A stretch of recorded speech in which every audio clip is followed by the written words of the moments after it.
वो track record धीरे धीरे लोगों के मन में बैठ रहा है। प्लस ये एसआईपी के जरिए एक एक गो टू मैकेनिज्म हो गया of investing which is growing per month. अगर मंथली 19,000 करोड़ आ रहा है per month, is not a small figure any more, right? तो all these are adding up, but having said that बहुत और काम करना है in communicating the benefits of the product. And I don't see ये डेटा रिवर्स कर, यहाँ से तो शुरुआत ही है। टिपिकली स्मॉल कैप्स में क्या होते हैं कि प्रोमोटर होल्डिंग ज़्यादा होता है तो लिक्विडिटी थोड़ा कम रहता है। और जब आप ये लिक्विडिटी में ज़्यादा ओन करने लगेंगे, जो वी फ्लोस के साथ शायद हुआ है, तो फिर ये लिक्विडिटी जब हम बेचने जाएं तो शायद कुछ दिक्कतें आ सकती हैं। इस पे काफ़ी चर्चा हुआ है, आप गूगल के भी करें तो इस पे काफ़ी कुछ चर्चा आपको मिलेगा। और जब फंड का साइज़ बड़ा होता है तो ये लिक्विडिटी फैक्टर आप कैसे एड्रेस करेंगे? एक चीज़ जो मैं सबको ये कहना चाहता हूँ कि जो एक फंड का एक परफॉर्मेंस ओवर अ पीरियड होता है। एंड कभी कभी पोर्टफोलियोज ऐसे होते हैं कि जो बाजार चलता है उसके विपरीत भी हो सकते हैं। Does not make that portfolio bad और गुड।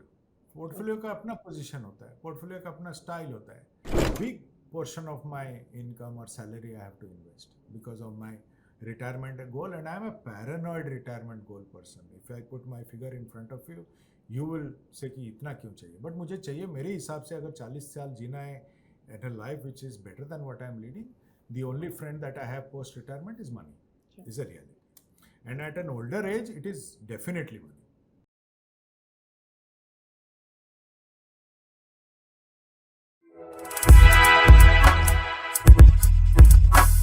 हेलो फ्रेंड्स, मेरा नाम नम्रता अरोरा है and welcome back to mutual funds की बात। म्यूचुअल फंड्स की बात में हम ग्लोबल और Indian economic conditions, commodities, stock markets, mutual funds, इन सब के बारे में बात करते हैं। तो आज हमारे साथ हैं mister Swaroop Anand Mohanty, who is the vice chairman and chief executive officer of Mirae asset investment managers India private limited. As a financial group, Mirae asset takes a collaborative approach in managing a fully diversified investment platform. Mr. Mohanty has over 29 years of experience in the field of financial services, including 20 years plus experience in asset management sales. He is overall responsible for the India AMC. Mire Asset Mutual Fund is driven with an idea of providing innovative investment solutions and helps its partners and investors construct portfolios. Hello everyone, and welcome back to Mutual Funds की बात. Thank you so much for joining us today. तो आज हमारे साथ हैं mister Swaroop Mohanty, who is the vice chairman and CEO at Mirae asset investment managers. Hi Swaroop, thank you so much for joining us today again. सो ये दूसरी बार है जब हम आपको इस शो पे लेके आ रहे हैं, so thank you so much for giving us your time. जी Namrata, thank you so much for having me on the show. Absolutely pleasure to be with you, and hopefully एक अच्छा मीनिंगफुल डिस्कशन हो आगे जाके। Wonderful, absolutely. सो स्वरूप, मेरा जो पहला सवाल है आपसे, वो थोड़ा म्यूचुअल फंड इंडस्ट्री के ऊपर है, क्योंकि हमने देखा है कि mutual fund, Indian mutual fund industry में जो एसेट्स हैं वो काफ़ी जल्दी ग्रो हुए हैं पिछले कुछ सालों में। एंड हमने ये भी देखा है काफ़ी new investors have come in, काफ़ी यंग इन्वेस्टर्स म्यूचुअल फंड्स में इन्वेस्ट करना शुरू कर रहे हैं, and they are probably very aggressive also about their investments. So please help us understand कि ऐसा क्या रीज़न है जिसकी वजह से यंग इन्वेस्टर्स जो है म्यूचुअल फंड्स में इन्वेस्ट कर रहे हैं। और अगर हम इंडिया की पॉपुलेशन देखें, विच इज़ अबाउट 1.4 बिलियन, उसके कंपैरिजन में अभी भी म्यूचुअल फंड इंडस्ट्री में काफ़ी कम इन्वेस्टर्स हैं। तो आपको क्या लगता है कि in times to come, in years to come, mutual fund industry का ग्रोथ कैसे होने वाला है? नम्रता, आप सही कह रहे हैं कि अगर आप बेसिक फिगर्स देखें, mutual fund industry pre Covid करीब 20-25 साल का एक जर्नी कर चुका था तब तक, लेकिन कुछ फोलियोज, कुछ 2.3 करोड़ फोलियोज थे।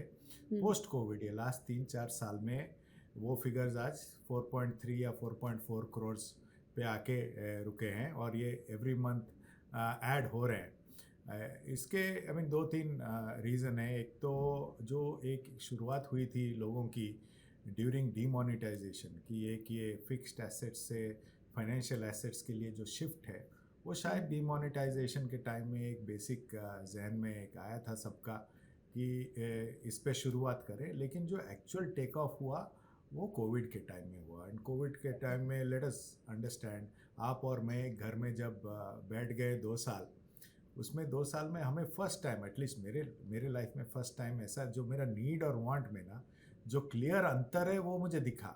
Yeah. और काफ़ी चीज़ें थी जो वांट के जोन में थे, जिसको मैं नीड समझ रहा था और लाइफ लीड कर रहा था, वो क्लियरली अवेलेबल ही नहीं थे, राइट? एंड एवरी इन्वेस्टर को ये एक मौका मिला to rework the income expense statement. And मेरे हिसाब से आफ्टर दैट जो एक शुरुआत हुई of shift towards financial assets, ये काफ़ी एक रियल नज़र आ रहा है आज के डेट में। ये यंग क्यों इन्वेस्ट कर रहे हैं और कैसे इन्वेस्ट कर रहे हैं, ये ग्रो मुझे नहीं पूछना चाहिए। Groww is the reason why young are investing, right? I mean let's look at the young. और मेरे जो फादर हैं और मैं और मेरे बेटे में जो फ़र्क है वो बहुत ही स्टार्क है। मेरे फादर जब इन्वेस्ट कर रहे थे तो एक फ़िक्स्ड इनकम रेजिम था, और फिक्स्ड इनकम में भी काफ़ी अच्छे इंटरेस्ट रेट्स मिलते थे, 14-15% फिक्स्ड मिलता था उनको। लेकिन वो रेजिम डेसिमेट हुआ, फिर मैं आया टू इन्वेस्ट, एंड थोड़ा बहुत कैपिटल मार्केट या इक्विटी का शुरुआत हुआ। बट फिर भी उनका जो रिस्क टेकिंग एबिलिटी का एक क्या कहते हैं ओवरहैंग था मेरे में, तो मैं I am that cusp generation. But अगर आप मेरे बेटे की तरफ जाएं और काफ़ी हद तक आपके जनरेशन की तरफ अगर आप देखें, ये इकोनॉमिकली सुपीरियर है। इनके पास इंफॉर्मेशन का कोई रुकावट नहीं है, सब कुछ फ़ोन पे अवेलेबल है। मोर इम्पॉर्टेंट उनके जो नीड्स हैं, जो हमारे जो मेरा जो बेसिक एक नीड था एक घर का या जो भी फिक्स्ड एसेट्स, वो उन पे उतना नहीं है। तो उनका नज़रिया टू इन्वेस्टमेंट हैज़ चेंज्ड, उनका रिस्क टेकिंग एबिलिटी भी बहुत अलग है। Plus this change from physically investing to digitally investing is the biggest catalyst. इसके लिए आई थिंक आगे जाके we will see a lot of young investing. Plus जो डेमोग्राफी है हमारा, 60% ऑफ वर्ल्ड पॉपुलेशन अंडर 30 यहाँ है, तो वो तो प्ले आउट करेगा ही। और आप जैसे डिजिटल मीन्स के थ्रू जो चेंज इन द मार्केट जो देखने को मिला है, मैं नहीं सोचा था कि मेरे वर्किंग करियर में ये देख पाऊंगा, but I am so lucky to see it now. तो आपको क्या लगता है कि आगे जाके म्यूचुअल फंड इंडस्ट्री कैसे ग्रो होने वाली है? हाँ, एक जो आपने कहा था बहुत सही कहा था कि ये शायद एक ही कंट्री है जिधर मेरे हिसाब से demat folios are more than mutual fund folios. वो एक बहुत बड़ा गैप है। कैसे डीमैट फोलियोज अगर 9 करोड़ है और हम 4.5 करोड़ है, तो हमें सोचना चाहिए कि आदमी उधर क्यों जा रहा है और हमारे पास क्यों नहीं आ रहा है। ये एक बहुत बड़ा गैप है, और वो जो गैप को फिल करने के लिए हमें और भी मेहनत करना पड़ेगा। इसे एक चीज़ हुआ है कि हमारा इंडस्ट्री का ट्रैक रिकॉर्ड अभी ठीक ठाक हो रहा है, तो ट्रैक रिकॉर्ड धीरे धीरे लोगों के मन में बैठ रहा है। प्लस ये एसआईपी के ज़रिए एक गो टू मैकेनिज्म हो गया of investing which is growing per month. अगर मंथली 19,000 करोड़ आ रहा है per month, is not a small figure any more, right? तो all these are adding up. But having said that, बहुत और काम करना है in communicating the benefits of the product. And I don't see ये डेटा रिवर्स कर, यहाँ से तो शुरुआत ही है। एंड एवरी मंथ जब आप डेटा देखें ऑन फोलियो एडिशन, ये यही साइन देता है कि एक अच्छा शुरुआत है टू फाइनेंशियलाइजेशन ऑफ एसेट्स। हाँ, म्यूचुअल फंड्स को आगे जाके ये ध्यान में रखना पड़ेगा कि risk taking ability of the investor is different, उनका नीड्स भी डिफरेंट हो गए हैं। उस हिसाब से कुछ प्रोडक्ट्स में शायद चेंज लाने पड़ेंगे, ऐसा मेरा मानना है। आगे जाके जो हमारा जो मेन प्रोडक्ट स्वीट है, स्पेशली जो इक्विटी से है, मेनली मार्केट कैप प्रोडक्ट्स, उसमें काफ़ी चेंज लाना पड़ेगा in order to attract the young of India, ऐसा मैं मान रहा हूँ। एट मेरे एसेट इसके बारे में बहुत सोचते हैं। शायद some of the products are aimed at them is what we want to do in the future. तो स्वरूप, अगला सवाल ना एक ऐसी कैटेगरी के ऊपर है जो बहुत फेमस रहा इन the last 2-3 years, which is the small cap category. तो अगर हम स्मॉल कैप फंड मैनेजर्स की बात करें, they have been increasingly increasing there holdings in large cap stocks. तो आपको क्या लगता है कि ये जो परसेंटेज है, ये हाईएस्ट रहा है in the month of March 2024 to about 7.5%? तो आपके ओपिनियन में स्वरूप ऐसा क्यों हो रहा है? क्या ये एक साइन है कि जो स्मॉल कैप फंड्स हैं वो अपने आप को प्रोटेक्ट करना चाहते हैं अगेंस्ट मार्केट वॉलेटिलिटी? तो लार्ज कैप की तरफ क्यों रुझान बढ़ रहा है इन स्मॉल कैप फंड्स? नम्रता, एक डिस्क्लेमर पहले से ही दे दूं कि हमारा एक स्मॉल कैप फंड नहीं है on the active Yes. Side.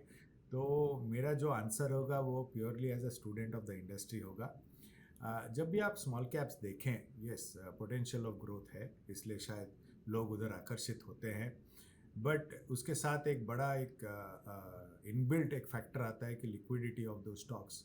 एक कोई भी स्टॉक आप उठा के देखें, उसके दो हिस्से होते हैं। एक है market cap, which is the value into number of stocks in the market, और एक होता है फ्री फ्लोट। फ्री फ्लोट ये होता है कि number of stocks that are available in the market for trade. Typically small caps में क्या होते हैं कि प्रोमोटर होल्डिंग ज़्यादा होता है, तो लिक्विडिटी थोड़ा कम रहता है। और जब आप ये लिक्विडिटी में ज़्यादा ओन करने लगेंगे, जो वी फ्लोस के साथ शायद हुआ है, तो फिर ये लिक्विडिटी जब हम बेचने जाएं तो शायद कुछ दिक्कतें आ सकती हैं। इस पे काफ़ी चर्चा हुआ है, आप गूगल की भी करें तो इस पे काफ़ी कुछ चर्चा आपको मिलेगा।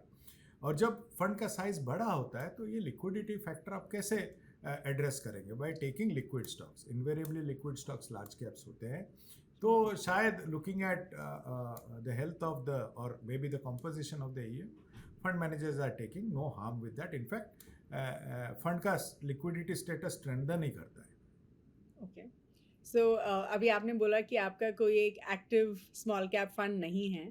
सो स्वरूप, हेल्प अस अंडरस्टैंड कि ऐसा क्यों है। I mean, it is one of the top 10 fund houses in India, लेकिन फिर भी आपका एक एक्टिव स्मॉल कैप ऑफरिंग क्यों नहीं है? And rather we have seen कि आपके 2 पैसिव फंड्स हैं in the small cap space, तो ऐसा क्यों है? It's a good question Namrata, क्योंकि एक फंड मैनेजर का ना और एक एसेट मैनेजर का एक जर्नी होता है। वो जर्नी टाइम से बिल्ड होता है, और वो फंड मैनेजमेंट का जो इंफ्रास्ट्रक्चर होता है, हमारा बिजनेस है fund management, right, this is this business, वो एक वक्त के साथ डेवलप होता है। तो हमारा जो अप्रोच रहा है to build fund management infrastructure top down, large cap and large and mid में हमारा आज तक जर्नी हुआ है। उसके अराउंड जो फंड्स लॉन्च किए थे, वो उस हिसाब से हम लोग बिल्डअप किए थे। एक स्मॉल कैप फंड के लिए आपको दो चीज़ें चाहिए। आप बैकएंड में fund small cap expertise as a fund manager चाहिए, प्लस आपके स्मॉल कैप एनालिस्ट भी चाहिए। वो शायद इन अ 15 ईयर जर्नी अभी तक नहीं हुआ है, आगे जाके शायद बिल्डअप करेंगे। ऐसा कोई बायस नहीं है फॉर और against small caps. As a fund house हम हमेशा एक चीज़ एज अ रिस्क फ्लैग किए हैं कि ये जो mid and small cap funds हैं, स्पेशली मिड कैप फंड्स, एक टाइम से ग्रो करना इज़ बेटर, क्योंकि अंडरलाइंग स्टॉक्स उतने ही हैं, उसमें उतना ही पैसा आपको लेना चाहिए जितना आप मैनेज कर सकें। और मैनेजमेंट का स्टाइल और कैपेसिटी हर एक फंड का अलग अलग होता है। एज एन इन्वेस्टर ये एक स्ट्रेट लाइन पे डालना इज़ नॉट राइट मेरे हिसाब से। सो शायद in the next 4-5 years develop करेंगे वो कैपेसिटी। अगर डेवलप करेंगे तो लॉन्च करेंगे, क्यों नहीं। हम ये मानते हैं कि जो फंड हम लॉन्च करें उसको ठीक से मैनेज करने का क्षमता रखें, तभी हम फंड लॉन्च करें। एंड वो इंफ्रास्ट्रक्चर शायद 15-16 ईयर्स में बिल्डअप नहीं हुआ है। लॉट ऑफ फंड्स कर सकते हैं, बट उनका नज़रिया है, हमारा नज़रिया ऐसा रहा है। अगेन रिपीटिंग, ऐसा कोई बायस नहीं है। अब when you look at it from passive side, बहुत ईजी है। एक अच्छा सा आप एक इंडेक्स लॉन्च करें, और इंडेक्स के ऊपर हमारे जो 3 मेन क्राइटेरियाज थे which we bring to the small cap is liquidity. जैसे मैंने कहा, एक इशू रहा है तो उसमें एक लिक्विडिटी का फिल्टर हमने डाला है, क्वालिटी का फिल्टर हमने डाला है कि वो कंपनीज लें जिनके प्रॉफिटेबिलिटी ऐसे हों। और थर्ड मोस्ट इम्पॉर्टेंट हमारा मानना है कि जब स्मॉल कैप अगर आप 8-10 साल में देखेंगे, ये लंपी रिटर्न्स देते हैं, 2-3 साल अच्छे देते हैं, फिर एक पीरियड ऑफ अंडर परफॉर्मेंस आता है। उसमें हमारा ऑब्जर्वेशन रहा है जो मोमेंटम स्टॉक्स है within small caps, they tend to do better. So ये 3 जो क्वालिटीज़ लेके हमने 3 रूल्स बनाए, जिसको आप फैक्टर इन्वेस्टिंग कहते हैं या स्मार्ट बीटा कहते हैं, ये 3 डाल के हमने एक इंडेक्स बनाया है। तो जो हमारे 3 मेन फैक्टर्स और the things investor should keep in mind when investing in small caps, ये तीनों को ध्यान में रखते हुए हमने एक small cap on the passive side डाला है। हाँ, अभी फंड लॉन्च किया है, इसको मैनेज करना पड़ेगा, इसका ट्रैकिंग एरर ठीक रखना पड़ेगा, इसका लिक्विडिटी ठीक से प्रोवाइड करना पड़ेगा, वो हमें अभी डेमोन्स्ट्रेट करना है। ओके, सो स्वरूप, जो अगला सवाल है वो ये है कि एक हमने लार्ज कैप फोलियोज में बहुत राइज देखा है, राइट? अगर हम मार्च 2024 की बात करें, it was the biggest monthly rise since दिसंबर 2021। तो ये हम देख रहे हैं कि एक क्लियर शिफ्ट हो रहा है कि इन्वेस्टर जो हैं अब लार्ज कैप की तरफ जा रहे हैं, जो लास्ट ईयर और उससे पिछले साल शायद स्मॉल कैप्स था। तो आपके ओपिनियन में ऐसा क्यों हो रहा है, एंड इतने सारे इन्वेस्टर्स जो हैं लार्ज कैप की तरफ क्यों जा रहे हैं?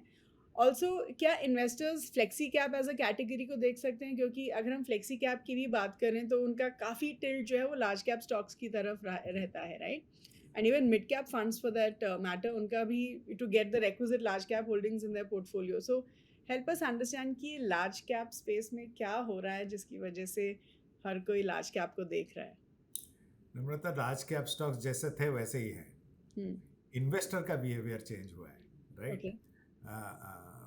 सो इसमें दो तीन कारण हैं. एक तो आई थिंक एक सेबी का एक डायरेक्शन आया थ्रू एम्फी की स्मॉल कैप्स में थोड़ा बहुत लिक्विडिटी इश्यूज हैं.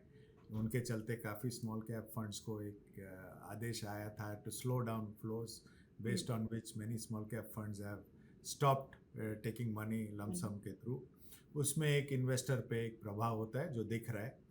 नाउ अगर आप लास्ट 2 साल देखें तो काफ़ी स्मॉल कैप लोगों ने ख़रीदा था. टिपिकली जब एक पोर्टफोलियो कंस्ट्रक्ट होता है, core part of the portfolio होता है, एक satellite part of the portfolio होता है. स्मॉल कैप मेरे हिसाब से वो satellite part of the portfolio. And अगर आप प्योर इंडस्ट्री के फिगर्स देखें तो ये काफ़ी थोड़ा स्क्यूड हो गया था towards small cap. So nothing wrong in correcting that. शायद वो करेक्शन हो रही है आज के डेट में, क्योंकि ये एक संकेत आया है फ्रॉम द रेगुलेटर्स की थोड़ा बहुत ज़्यादा हो रहा है.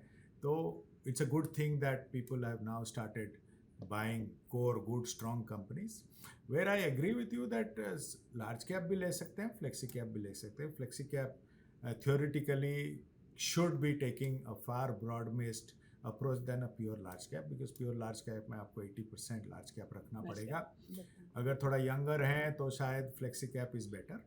बट फ्लेक्सी कैप जब चुनते हैं तो शायद ये फ्लेक्सिबिलिटी आपको थोड़ा देखना पड़ेगा. वो फंड कहता तो है फ्लेक्सी कैप, बट वो डेमोन्स्ट्रेट कर रहा है कि नहीं, वो थोड़ा आपको चेक करना पड़ेगा. But I agree with your view कि flexi cap is also very strong, and मेरे हिसाब से आगे जाके नेक्स्ट 2-3 ईयर्स वो एक अच्छा कैटेगरी बनेगा. And might people, because they are younger now, their risk taking ability थोड़ा बड़ा होगा. तो लार्ज कैप के जगह में काफ़ी लोग फ्लेक्सी कैप लेने पसंद करेंगे. And it's the right thing. It's solid companies part of your core portfolio. Okay. But do you think एक इन्वेस्टर के पोर्टफोलियो में flexi cap funds large cap funds को रिप्लेस कर सकते हैं?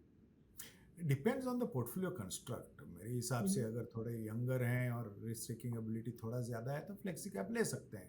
दोनों are part of your core portfolio. Let me tell you, flexi caps also जो industry में है वो मैनेज होते हैं keeping that risk profile in mind. It's a preference. दोनों I would go with either. मेरे को आई वोंट डिफ्रेंशिएट मच. एक 80% लार्ज कैप लेता है, इंडस्ट्री ये कहता है कि 70-75% फ्लेक्सी कैप लार्ज कैप भी लेता है. I would like it to be a little lesser. अगर थोड़ा है हो तो अच्छा है. मे बी इंडस्ट्री यहाँ से, because the liquidity of mid and small caps भी काफ़ी बढ़ चुके हैं in the last 2-3 years. Scope of taking those in flexi caps have also increased. I won't be surprised कि अगर आगे जाके flexi cap start demonstrating more to flexibility towards mid and small. Okay. All right. So अभी let me ask you कि at Mirae Asset Mutual Fund आप अपने portfolio के लिए कैसे स्टॉक्स को पिक करते हैं? I think it's something definitely जो हमारे व्यूअर्स सुनना चाहेंगे. एंड आप ऐसे कौन से फैक्टर्स को कंसिडर करते हैं जब आप अपने मिड कैप स्टॉक्स को चुनते हैं for your equity portfolios? I mean little specific as well, लेकिन पहले आप हाई लेवल बताइए कि आपका स्टॉक पिकिंग स्ट्रैटेजी क्या है.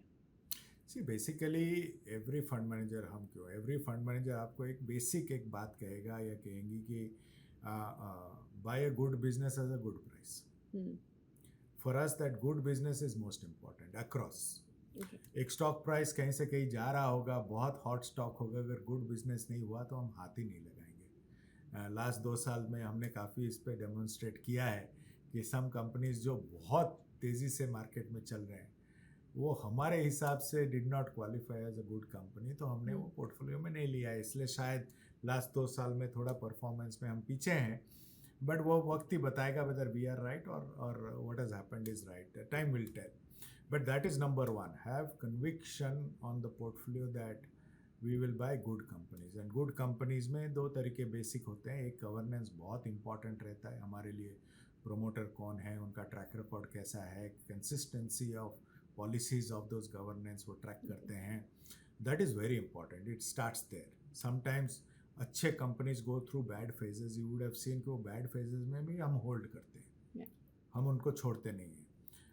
ऐसा नहीं हो सकता है कि कंपनी 30 साल में 30 साल अच्छा करे. Sometimes businesses cycles they go through ups and down, but अगर कंपनी अच्छी हो और गवर्नेंस ठीक हो तो we hold that company. Second, of course, they have to be cash-rich companies and they have to be good, profitable companies, consistently profitable. वो एक second phase आता है.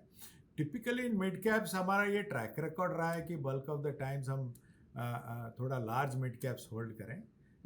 Market cap में नीचे जाते वक्त हमारा इतना, अगर आप पोर्टफोलियो देखें तो इतना बड़ा होल्डिंग नहीं होगा, क्योंकि हमेशा हम इन्वेस्टर को एक रिस्क रिवॉर्ड का डिस्कशन पे लेके आते हैं कि कितना रिस्क पे आपका कितना रिटर्न मिल रहा है, ये थोड़ा आप हमेशा चेक करें.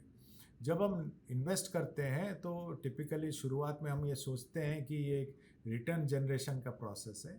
जब थोड़ा मैच्योर करते हैं ये हमें महसूस होता है कि एक्चुअली ये एक रिस्क मिटिगेशन का प्रोसेस है.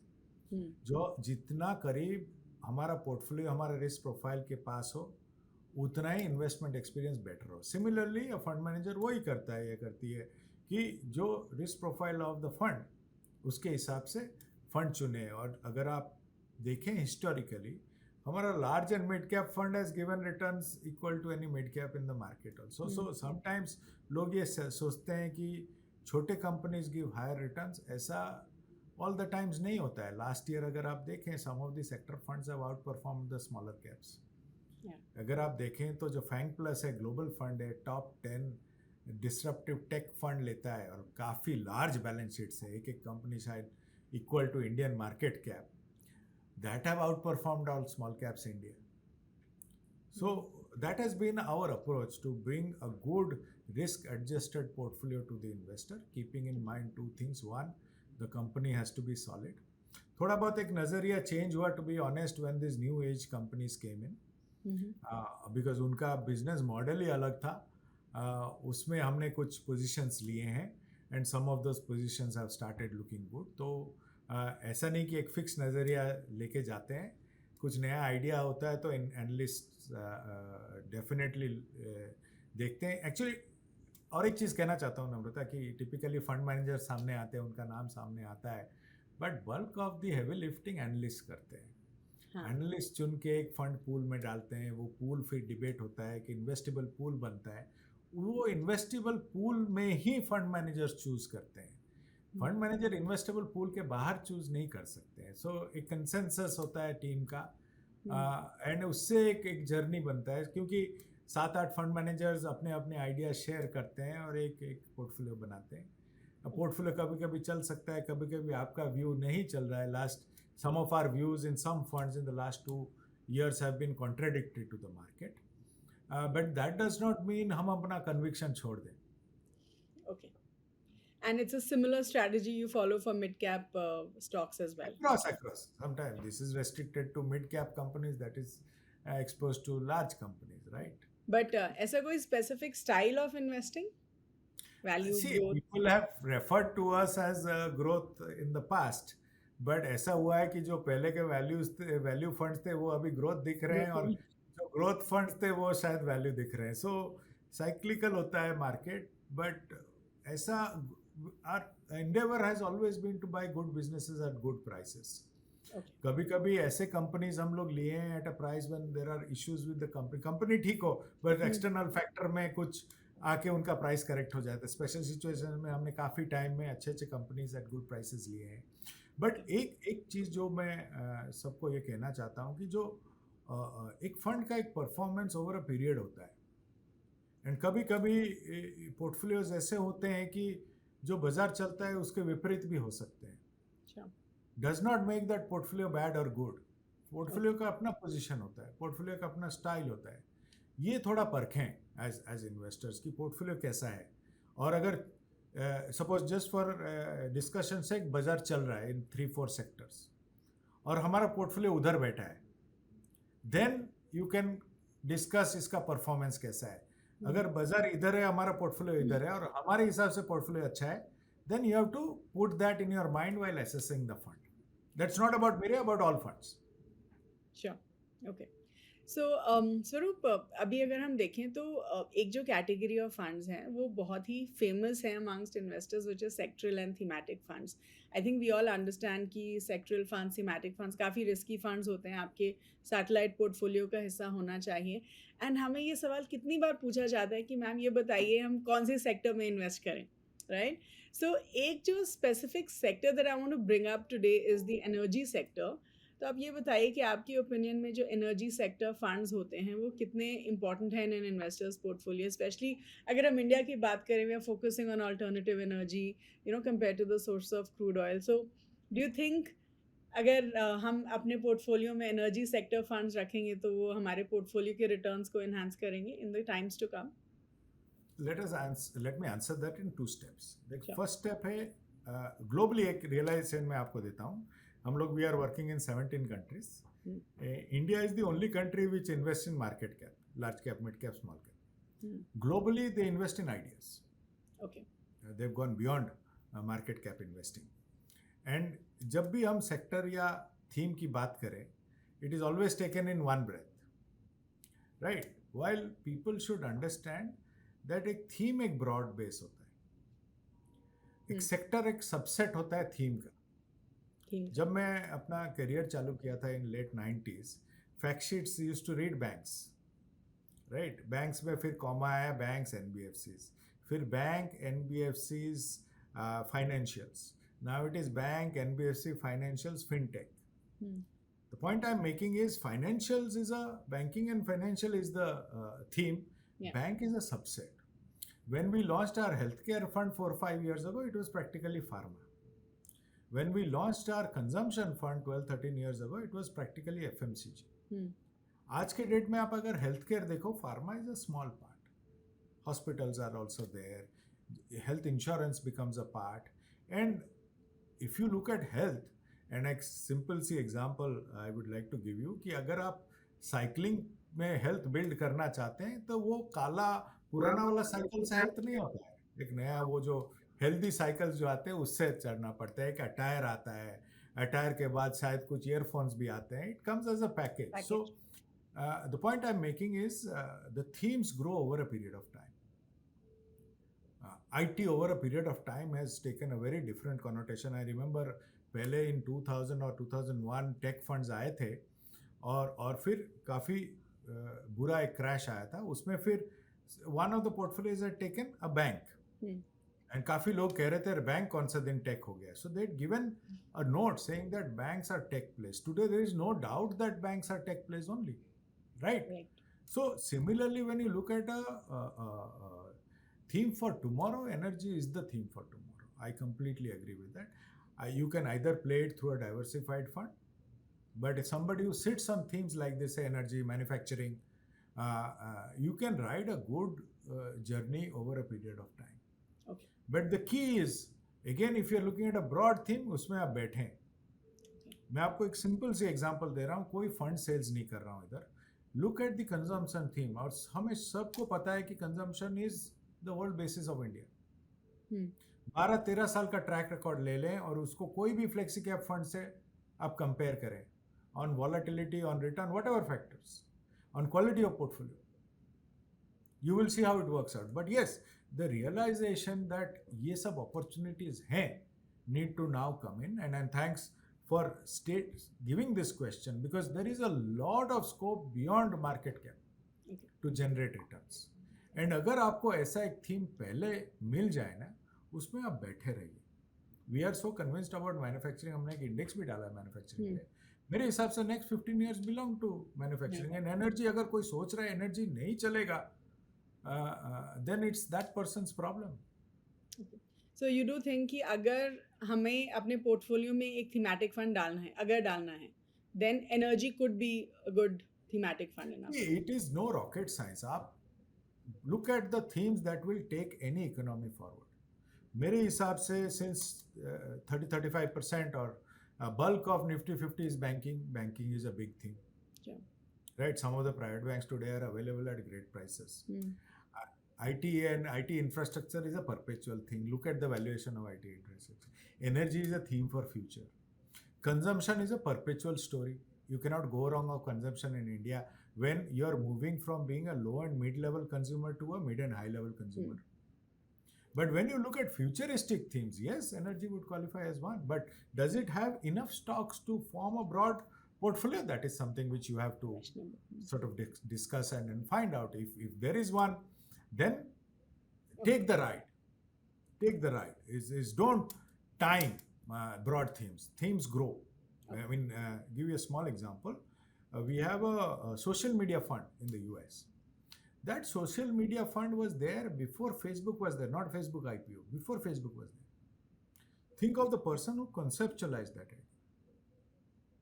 वो तो अभी चालू हुआ है. The lithium fund or the EV lithium fund is 9 years old. अभी हम लोग बात कर रहे हैं. अभी उसका वैल्यू अनफोल्ड करने लगेगा. Similarly, it takes time, but over a period of time, they become powerful and hence identify you. I'm very happy you're identifying a theme very early. Why not? But allocate to your risk profile. I don't necessarily agree that they have to be satellite. For me, a consumption can be core also, looking just at the portfolio. Sure. All right. Okay, so स्वरूप, आपके opinion में अगर हम active funds की बात करें and passive funds की बात करें, do you think it's good कि हम एक्टिव फंड्स लें? Is it a better approach than looking at passive funds, specially जब stock markets at all time high? तो जब हम ऐसा फेज देख रहे हैं जहाँ सब अच्छा चल रहा है, तो एक्टिव अप्रोच बेटर है या पैसिव अप्रोच बेटर है? नम्रता, पहले तो मैं एक चीज़ मानता हूँ कि lot of wealth is not created by discussing market all time high. Right? That is a basic deterrent to wealth creation, ऐसा मैं मानता हूँ. Because मेरे करियर में ये शायद बहुत बार डिस्कस हो चुका है, market all time high.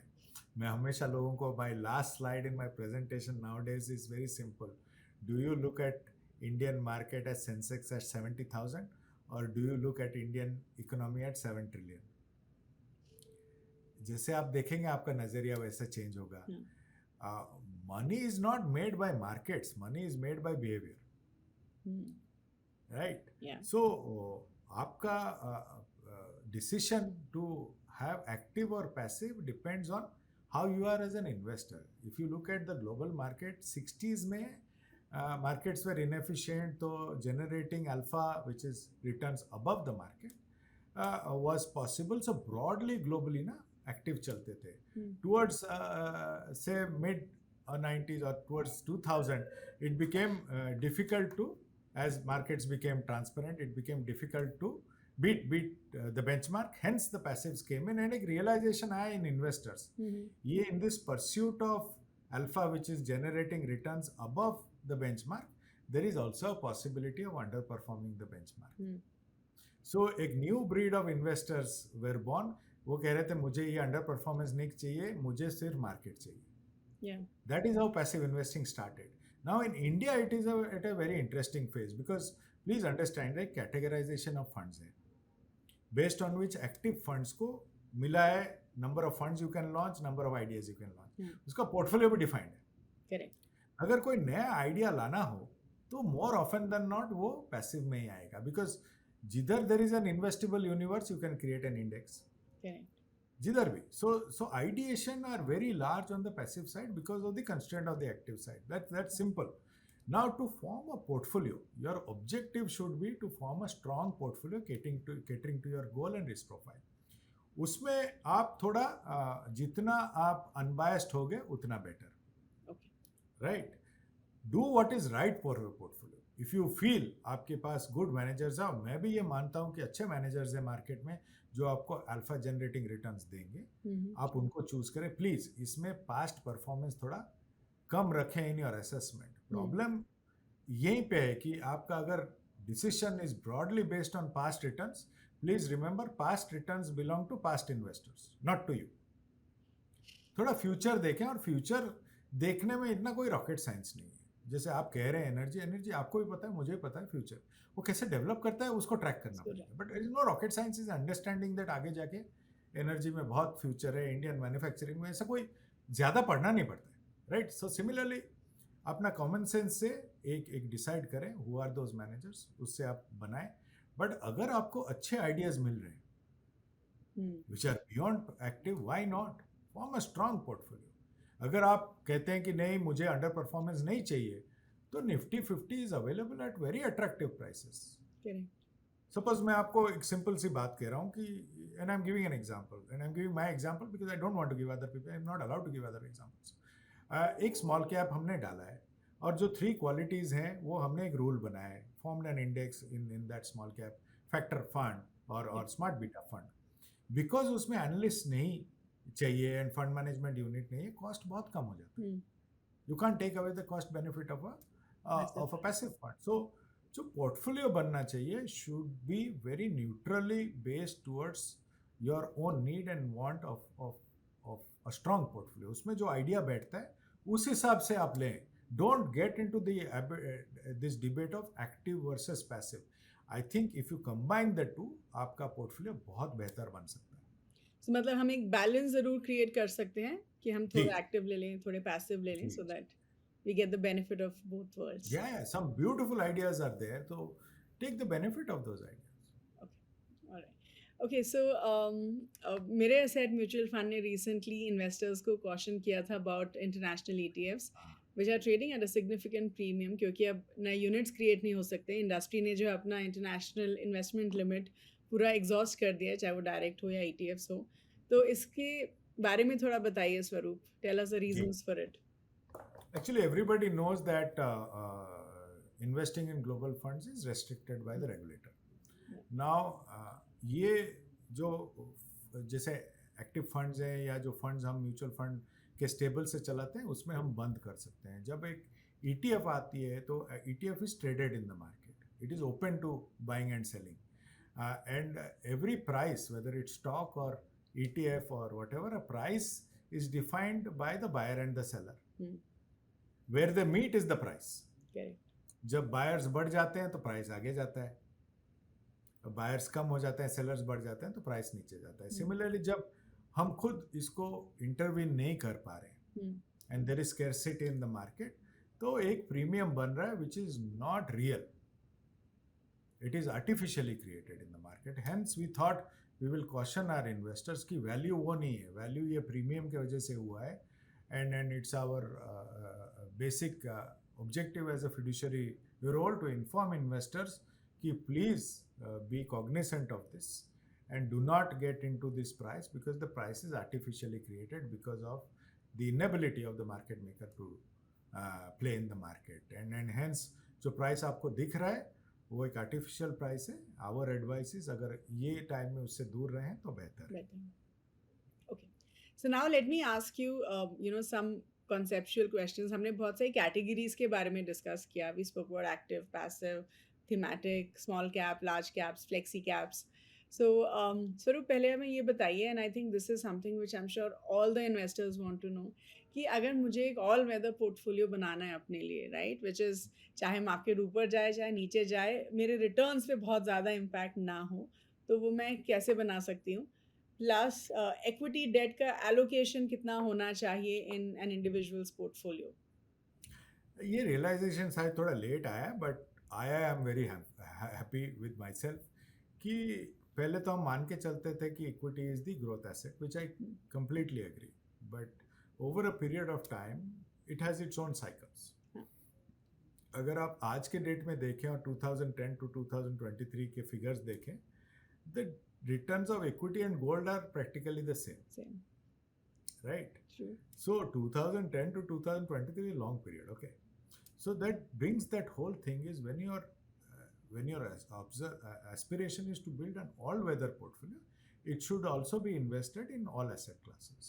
That is why the probability of making money when you are allocating it across asset classes is far higher than allocating to one asset class. If you are caught on the wrong side of the cycle, it might go against you. So this realization came a little late. Just a 60-30 portfolio, 60-20-10 portfolio, say 60 to Nifty 50, 30 to say CRISIL bond index or the gilt, whatever you take, 20 and 10 to gold, has the probability of giving you far better risk mitigated returns or consistent returns than one particular asset class. Hence we always advise कि first step तो आप ये मान के चलें कि आप थोड़ा allocate करें. Now किस प्रोपोर्शन में आप एलोकेट करेंगे will be a discussion between you your self your goal your risk taking ability and what you want to achieve from the portfolio.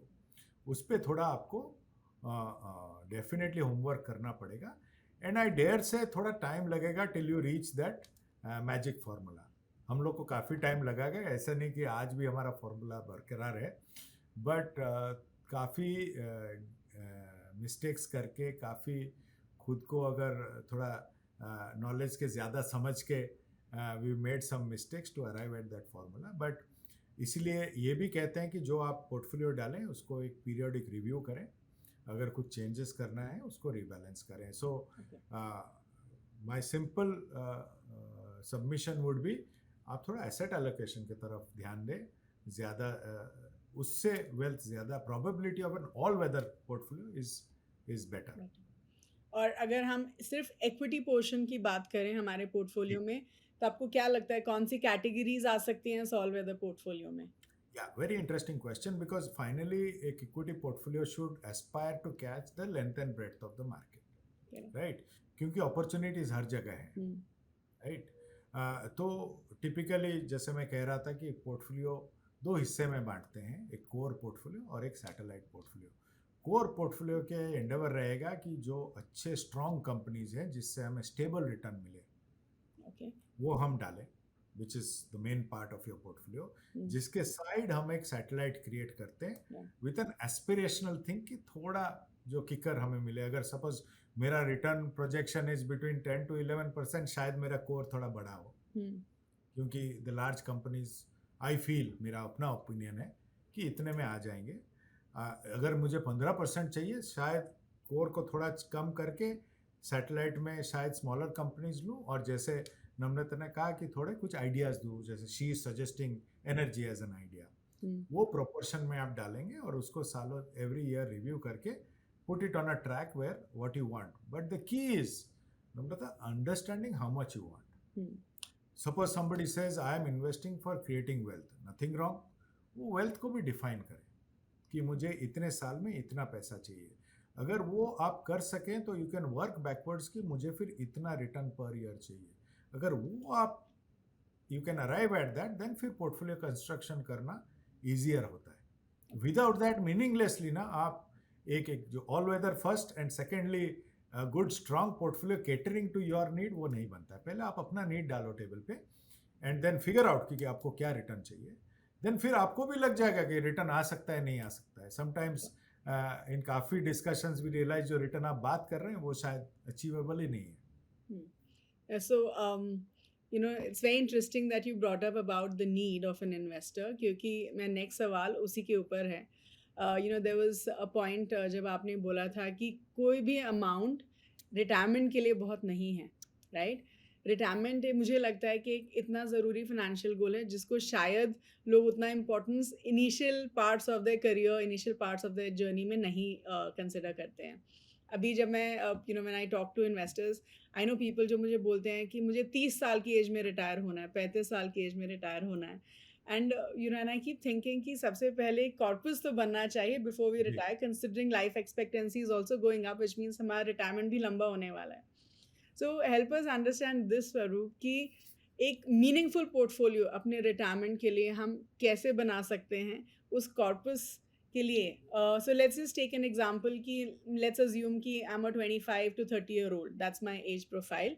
तो फॉर समवन लाइक मी एक meaningful portfolio मैं कैसे बनाऊं जिससे मैं अपनी रिटायरमेंट अचीव कर पाऊं at a reasonable time. I am not saying 35, but at least let's say 50-55 की एज में.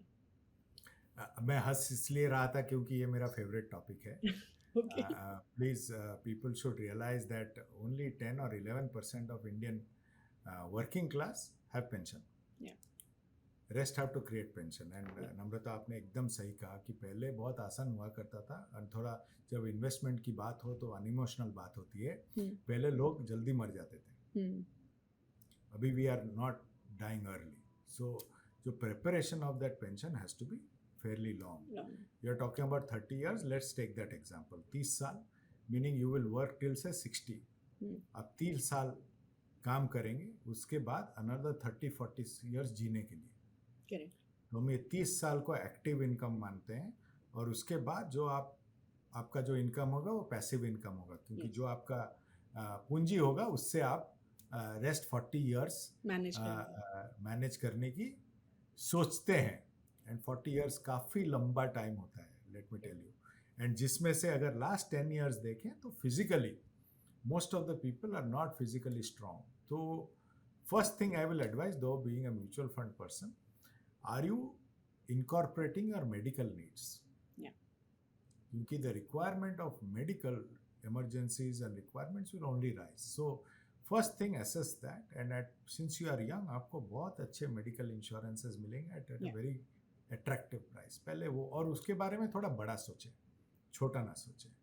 सेकेंडली, आपका लाइफ है, आप कैसा जीना चाहते हैं आप पे निर्भर है। एक चीज़ जो अभी तक जो एडवाइस आ रहा था कि रिटायरमेंट के बाद थोड़ा स्लो डाउन करो, लाइफ को थोड़ा कंजर्वेटिव लो, I completely disagree with that. अगर मैं 30-40 साल मेहनत कर रहा हूँ, my personal opinion and my goal is to lead a better life post retirement. अभी तो वक्त ही नहीं है, जब वक्त होगा तो उसके साथ मैं थोड़ा अपने आप से थोड़ा बेहतर करूँ, राइट। तो वो अगर आप छोटा सा कैलकुलेटर में भी, ग्रो के site I use a lot of Groww calculators, let me tell you, उसमें बहुत अच्छे अच्छे कैलकुलेटर्स हैं, थोड़ा उस पर बैठिए, मैथमेटिक्स कीजिए। अगर आज के डेट में आपका खर्चा इतना है तो 40 साल में इन्फ्लेशन एडजस्टेड कितना होगा। चलिए वो तो ग्रो आपको बता देगा कि इन्फ्लेशन एडजस्टेड ये हुआ। The bigger thing that will hit you is not inflation, your lifestyle inflation. उसका nothing wrong in wanting big things, nothing wrong, but my only submission is उसका ध्यान रखें कि ये मेरा खर्चा बढ़ रहा है, तो उस हिसाब से वो मैथमेटिक्स को भी चेंज करें। देन यू विल अराइव कि चलिए ठीक है, when I am 60 for leading the next 40 years मुझे इतना पैसा चाहिए। एंड ट्रस्ट में वो पैसा बहुत बड़ा होता है।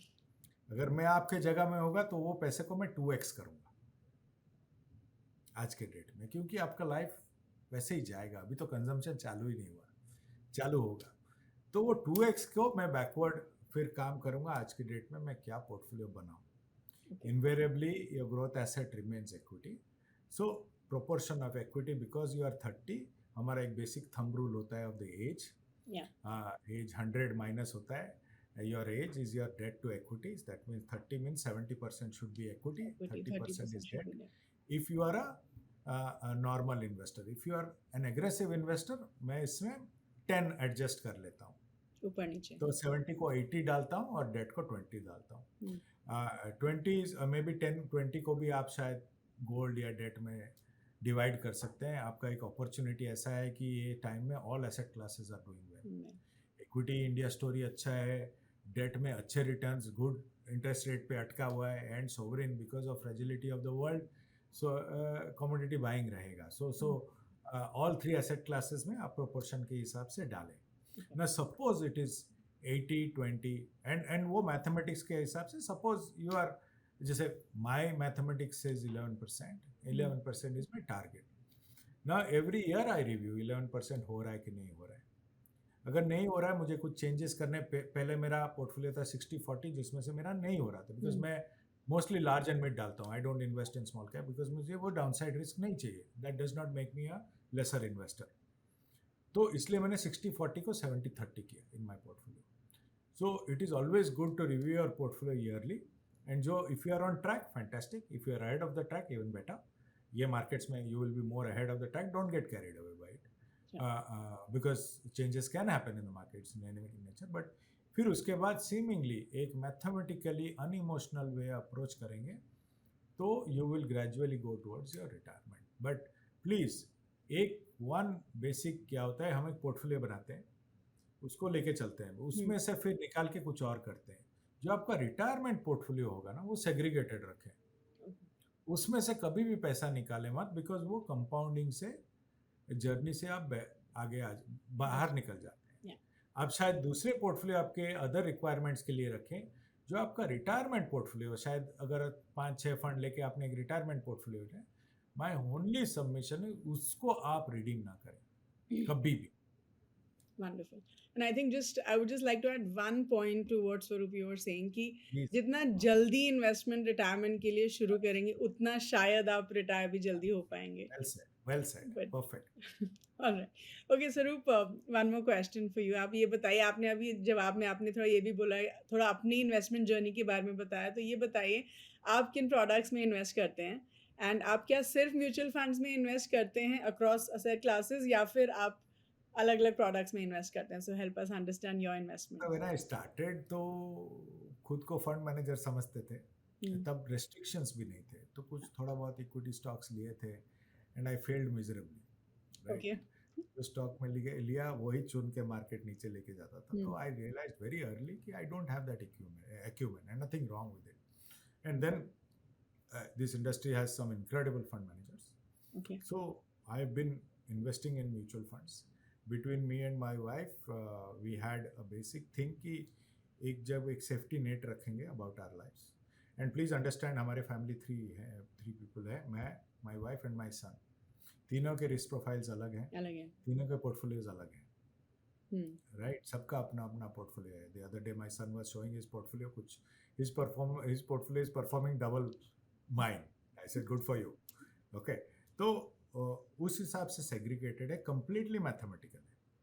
Okay. मेरा 70-30 का portfolio, 70 equity, all in mutual funds. 30% is divided into two parts, some in debt, and the reason I invest in debt is I wait for market corrections to buy. जैसे कोविड में I really gained a lot by buying in, and that gave my portfolio kicker of 1.5%, which is always going to be there मेरे हिसाब से. So you get opportunities to buy, and I am a buyer. I believe in 7 trillion, so I wait for markets to correct to buy. I'm a perpetual buyer. I hardly sell. I sell if I have to buy some other asset class. Suppose एक घर खरीदना हो तो इधर से लेके थोड़ा घर खरीदो. But after we reached that threshold, then my wife embarked on this fantastic journey of art. So we bought some art into it, not to sell again, but to own some interesting art. And India has some incredible talent in artists, so owning them gives a lot of satisfaction. Plus, I think some of my friends started building their own businesses, so they gave me this opportunity to invest in them. So उसको लेके थोड़ा कुछ 4-5 companies हैं जिसमें मैं थोड़ा invested हूँ. But broadly ये इन्वेस्टमेंट यूनिवर्स है. But the one which are there in the public domain that get reviewed every year. Bulk of my money is in मेरे asset. And I'm very fortunate to be backed by fund managers of that acumen. So they deserve the money on merit. So that has been the simple way of doing it. And I'll continue doing that. But the main thing has been that I do a ruthless review every year. And if I have to change or rebalance my portfolio, I do it unemotionally. Nearly almost 30% of my money is in passive because some of the ideas that are there are very attractive. So it's a good combination of everything. But this I have learned through a long process of investing. I believe I'm still learning. I've made some mistakes recently. I'm trying to correct them. Okay. और कोई learnings स्वरूप apart from this? So like आपने बोला कि मैंने भी गलतियां करी हैं at the start of your investment journey. So help us understand कि गलतियों से क्या सीखा है जो हमारे इन्वेस्टर्स अभी सीख सकते हैं, शायद वो गलतियां ना रिपीट करें. I think you spelled out my biggest mistake. My biggest mistake was not starting early. Okay. Right. हम लोग ना हमेशा बहुत excuses दे सकते हैं कि क्यों हम निवेश नहीं करते. Right. EMI के लिए पैसा निकल आता है.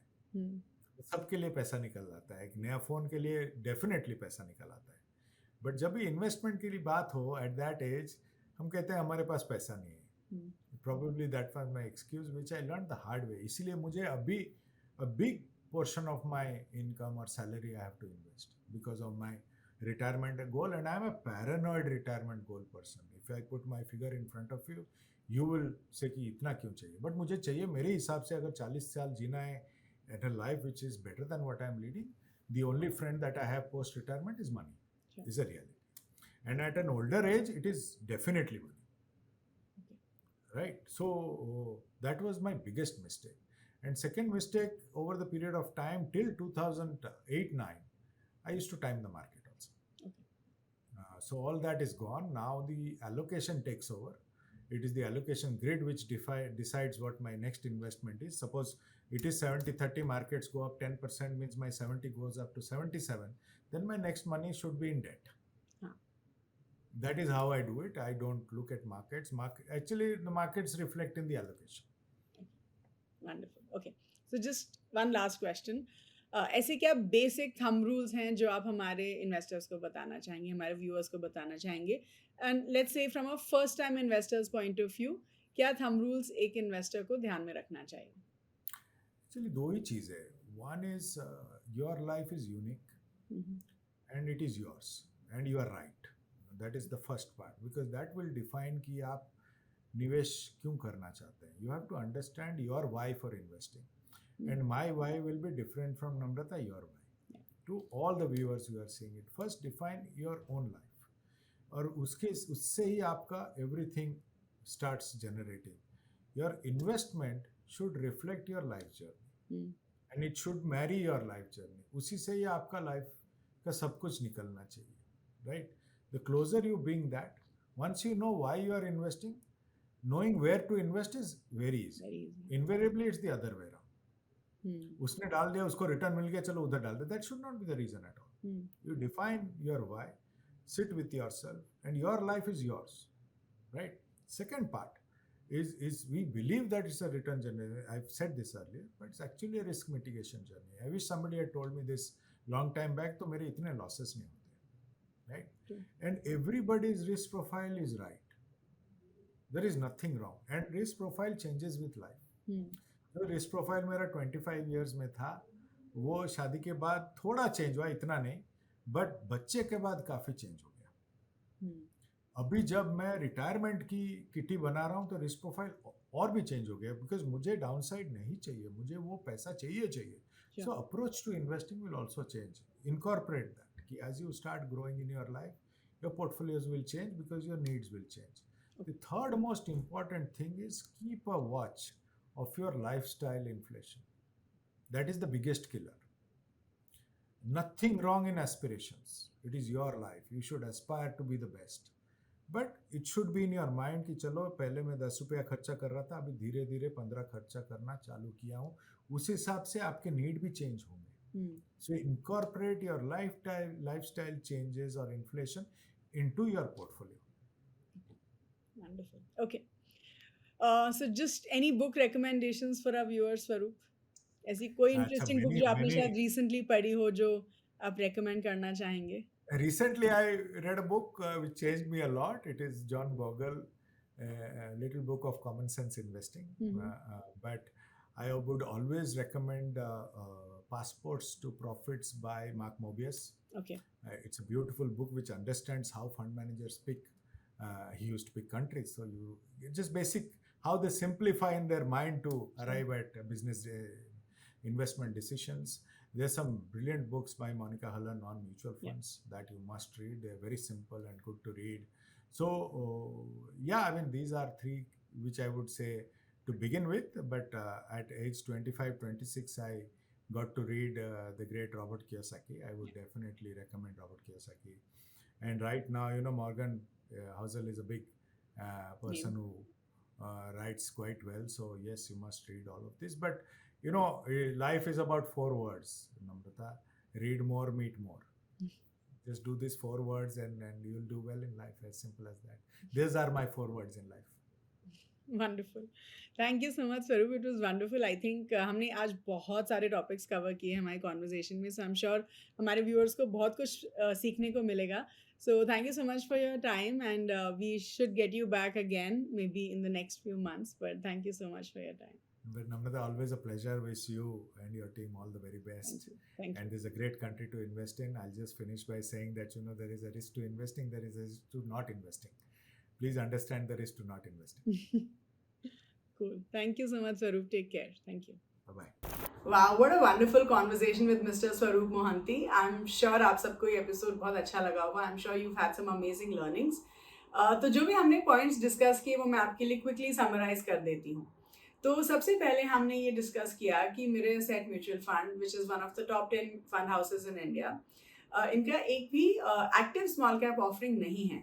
तो हमने मिस्टर मोहंती से पूछा कि ऐसा क्यों है. तो Mr. Mohanty says कि Mirae mutual fund mainly focuses on the large and the mid cap space और अभी उनकी रिसर्च कैपेबिलिटी डेवलप नहीं है to do research on small cap stocks, लेकिन with time they would like to develop this capability and then launch an active small cap fund.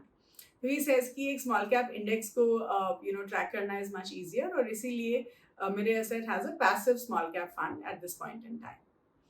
फिर हमने थोड़ा large cap funds में इन्वेस्ट करने के बारे में डिस्कस किया एंड मिस्टर मोहंती सेज कि सेबी ने थोड़े कंसर्न्स रेज किए हैं regarding the valuations of the mid cap and the small cap space. तो अगर एक इन्वेस्टर को लार्ज कैप फंड्स में इन्वेस्ट करना है तो you could consider large cap funds और फ्लेक्सी कैप फंड्स, जिनमें flexi cap funds are generally tilted towards large cap to get your requisite large cap holdings. और अगर आपका रिस्क प्रोफाइल थोड़ा ज़्यादा है तब आप फ्लेक्सी कैप फंड्स में इन्वेस्ट कर सकते हैं क्योंकि उसमें आपको थोड़ा मिड और स्मॉल कैप का एक्सपोजर भी मिलेगा. मिड एसेट म्यूचुअल फंड ने रिसेंटली अपने इन्वेस्टर्स को कॉशन किया है कि उनका जो इंटरनेशनल ETF है वो एक सिग्निफिकेंट प्रीमियम पे ट्रेड कर रहे हैं because they can not create fresh units. तो हमने इसके बारे में मिस्टर मोहंती के साथ थोड़ा डिस्कस किया है. मिस्टर मोहंती सेज कि सेबी ने सारे म्यूचुअल फंड्स को फ्रेश सब्सक्रिप्शंस लेने के लिए मना किया है from overseas ETFs from April. तो इसीलिए जब मार्केट में स्कैर्सिटी होती है तो जो भी एग्जिस्टिंग यूनिट्स होती हैं वो ओवर वैल्यूड हो जाती हैं. तो which is why mister Mohanty says कि अभी जो है ये एक आर्टिफिशियल प्राइस राइज है और इसीलिए म्यूचुअल फंड ने या मेरे एसेट म्यूचुअल फंड ने अपने इन्वेस्टर्स को कॉशन किया है कि एट दिस पॉइंट जो यूनिट्स हैं they are trading at a premium. Mister Mohanty ने एक बार बोला था कि no money is enough for retirement. तो हमने इसके बारे में थोड़ा मिस्टर मोहंती के साथ डिस्कस किया and we also spoke about retirement. And mister Mohanty says कि सबसे पहले तो हर इन्वेस्टर के लिए रिटायरमेंट एक बहुत इंपॉर्टेंट फोकस होना चाहिए and your health should be a very important focus. तो हर निवेशक को जो है अपनी हेल्थ और हेल्थ इंश्योरेंस नीड्स के ऊपर फोकस करना चाहिए. फिर जो है आपको ये डिसाइड करना चाहिए कि आप किस टाइप की लाइफस्टाइल लीड करना चाहते हैं और उसके बेसिस पे आपको अपना रिटायरमेंट कॉर्पस जो है वो कैलकुलेट करना चाहिए. So, and that's obviously dependent on your risk profile. So, he says that एक इन्वेस्टर जो है 100 माइनस एज रूल डिसाइड या फिर 100 माइनस एज रूल अप्लाई कर सकते हैं to decide the equity allocation in their portfolio based on the risk profile. So as per this rule 100 से अगर आप अपनी एज डिडक्ट करेंगे और वो जो रिजल्टेड नंबर होगा वो जो है वो मैक्सिमम इक्विटी एक्सपोजर होता है आपके पोर्टफोलियो का. So that's a percentage of equity and equity related instruments exposure in your portfolio. और जो रिमेनिंग पोर्शन है वो आप डेट या फिक्स्ड इनकम प्रोडक्ट्स में डाल सकते हैं. फिर हमने मिस्टर मोहंती से उनकी कुछ लर्निंग्स या मिस्टेक्स के बारे में पूछा from equity markets. And mister Mohanty says कि जो सबसे बड़ी गलती एक निवेशक कर सकता है वो ये है कि वो अपने इक्विटी में जो है इन्वेस्टमेंट्स को पोस्टपोन करते रहते हैं. जनरली फोकस पहले खर्चा करने पे रहता है और हम अपनी इन्वेस्टमेंट्स को डिले करते रहते हैं. That should not be the case. He also says कि रिटायरमेंट के ऊपर डेफिनेटली फोकस करना चाहिए और उसके लिए इन्वेस्ट करना जल्दी से जल्दी शुरू करना चाहिए. फिर हमने मिस्टर मोहंती से कुछ टिप्स मांगे for first time investors. And mister Mohanty says कि सबसे पहले ये जानना कि आप क्यों निवेश कर रहे हैं बहुत ज़रूरी है. फिर कहाँ पे निवेश करना है बहुत आसान हो जाता है. He also says कि हमारे जो फाइनेंशियल गोल्स होते हैं वो over a period of time change होते रहते हैं क्योंकि हमारी इन्वेस्टमेंट नीड्स या फाइनेंशियल गोल्स भी चेंज होते रहते हैं. एंड ही ऑल्सो सेज कि अपने लाइफस्टाइल स्पेंडिंग पे ध्यान रखना चाहिए और उसको अपनी इन्वेस्टमेंट्स में इनकॉर्पोरेट करना चाहिए. So that was about it in this particular episode. I do hope you guys had some very good learnings. So thank you so much for watching. Please do like this video, share it with everyone, and please do subscribe to the Grow Mutual Fund channel. And I'll see you next week. Thank you so much.